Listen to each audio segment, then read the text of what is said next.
Drives paint. Crosses over. Beasley. Three. Yes! And the wiggle! Beasley is wiggling after the three. Harden has not shot the ball well tonight. 2 of 13 from the field. You get it to Embiid. He's going to try a three-point shot. And nothing but the bottom of the net. Oh, my goodness. Last 2 times down the floor for Golden State. A 3 by Thompson and a 3 by Curry. Jordan Poole. Up and under for Poole. Another day, another box score watching episode, baby. I don't know where we at. I think number 11, day 11, whatever you want to call it. Let's get into it. We had incredible games today. Let's start with the first one. The Heat lost to the Kings, who finally pick up their first win. Well, Miami, you know, essentially the game was lost since Jimmy was not great and Max Strus was not good off the bench. They didn't get much bench scoring, bench play overall, even though Tyler Hero and Bam Adebayo were really good.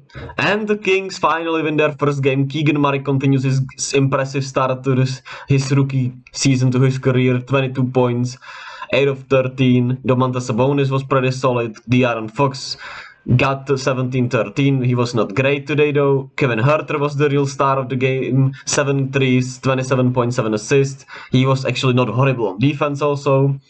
And they didn't get much from their bench also. The Warriors moved to 3-3 after losing to the Hornets. This was a messy game for my Warriors. Andrew Wiggins was not good today. He was just off. 10 points, 6 rebounds, 4 assists. Draymond continues his incredible play to the season, contract season.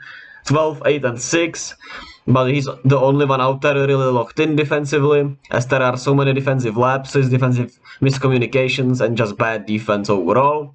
Clay continues his worst start to the season. He's been bad, but it's killer Clay. He's gonna bounce back. He didn't play any pickups. Maybe, you know, he feels much stronger in his legs, but he does not have the basketball feel in him throughout the summer. I believe he'll be fine. We'll see how it continues. Steph was not good today.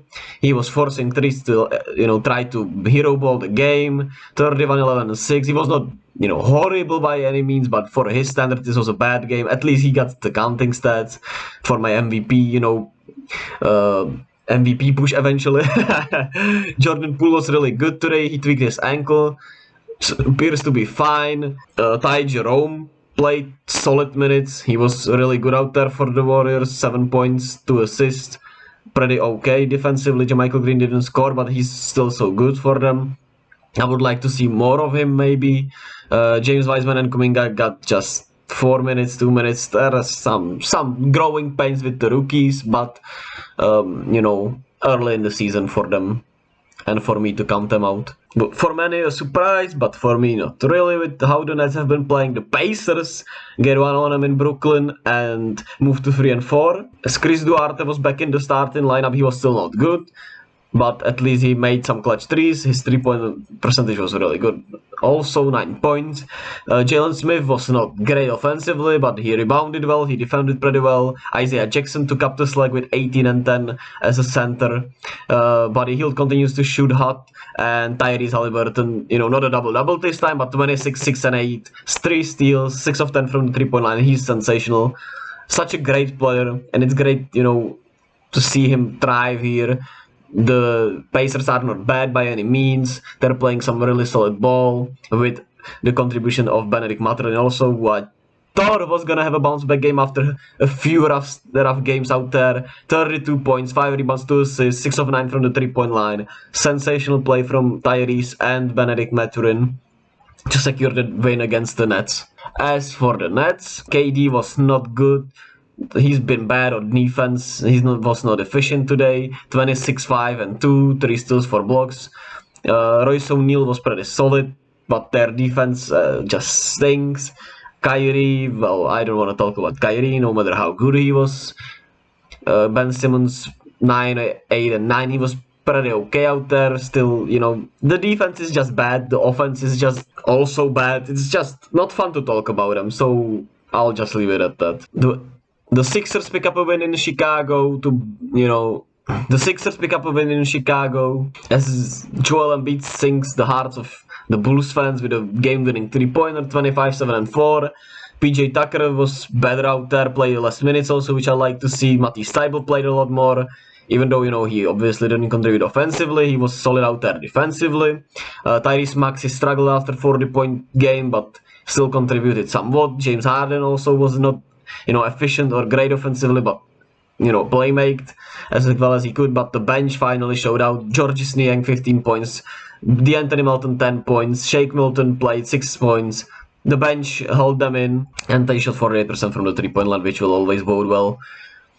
As for the Bulls, Patrick Williams played 32 minutes, he had 9 points. He's been still a disappointment, to say the least. Nikola Vucevic was really good, 23 and 19. Zach LaVine struggled. Alex Caruso was great, but not enough. And their bench was not great at all, so except for Javante Green. The Bucks stay undefeated as they beat the Atlanta Hawks. The Hawks were pretty good in this game, except, you know, Clint Capella was not good. The stats, you know, do not look that bad, but he was not good in the game. John Collins was also really bad. DeAndre Hunter was not good. These three really struggled out there. They didn't feel, you know, impactful out there. DeJounte Murray felt really impactful out there. 21, 5, and 6. He felt really good out there, even though his defense wasn't as good as always.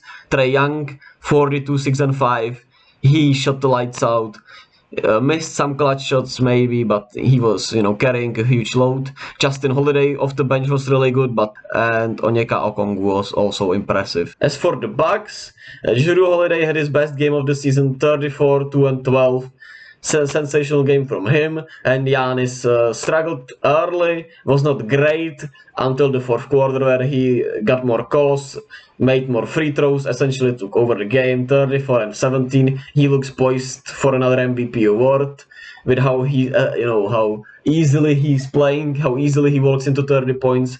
It's crazy to watch, and it was essentially the Jrue, Giannis, Brook Lopez show, who was 5 of 5 on threes in the first half. Then he cooled off. He made just one shot, but he carried the load in the first half and was really solid on defense. Then the Mavs blow a huge lead at home to the OKC Thunder, who I'm so happy to see Shai Gilgeous-Alexander thriving. Lu Dort was really good. Lu Dort was really good for the Thunder. Shai, 38, 6, and 9. Didn't take many threes. He was getting at will what he wanted. He was sensational. Jalen Williams was really good. Darius Bazley off the bench was really good. Just great to see the Thunder, you know. They're a fun team. They obviously, we know what Sam Presti is, what he wants, but I'm so happy to get to see Shai Gilgeous-Alexander play and get his shine. As for the Mavs, it was a real struggle out there for them. 8 of 40, 20% from the 3-point line. Just an off night, a horrible off night. Spencer Dinwiddie was solid out there. He was really good. 8 and 13, 8 of 13, 20 points. Luka, 31, 16, and 10. Counting stats were there, but his 3 is still not falling. He missed some clutch shots. He was not efficient. Got to the line a huge ton, but he was not good today. Christian Wood also, there were some, you know, comments by Jason Kidd about how he can't play with the starters, how they tried and it's not working.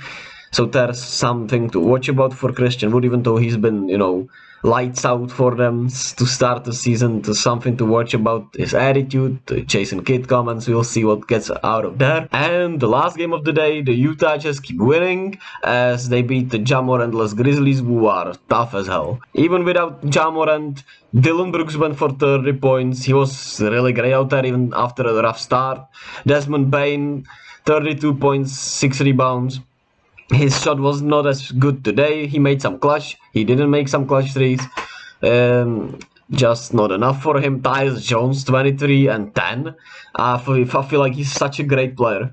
He always fills his role perfectly. He makes the tough threes. He makes the tough layups. He makes the clutch shots. And he's a perfect backup for Ja Morant out there. David Roddy is essentially Tyus Jones, but more swole, more pumped up. He was really good out there. And not much more to add for the Grizzlies. As for the Jazz, Lauri Markkanen struggled from the 3-point line, made one when it counted. Kelly Olynyk was sensational. He made every clutch shot, 23 points. Jordan Clarkson got 21 points. Colin Sexton started as Mike Conley was out, 19 points. He was his best game of the season to me. Malik Beasley twerked and made the clutch 3-pointer. And Nikhil Alexander-Walker, I was really impressed with him and his defense out there. 11 points also, 2 steals, 1 block. He was really good out there. That about wraps it up, I guess. Some really good basketball was played. Really tight games. Such a great day for basketball. If you have a league pass, just go watch the fourth quarters in all possessions, or just the fourth quarters if you don't have time. It's a really good watch. It's some real entertaining basketball. Today we have the Pelicans Clippers early, which I can watch, which is great for me, and my Warriors right after it. So I'm gonna be watching some basketball at I'm gonna be watching some basketball at my time. Gonna have some fun with it. Cavs Knicks should be really good. Lakers look for their first win. Some solid matchups. Can't wait to watch my Warriors in solid time, maybe for the only time this season when they'll play in my timeline, in my time zones, in a good time for my time zone. Might be the only time.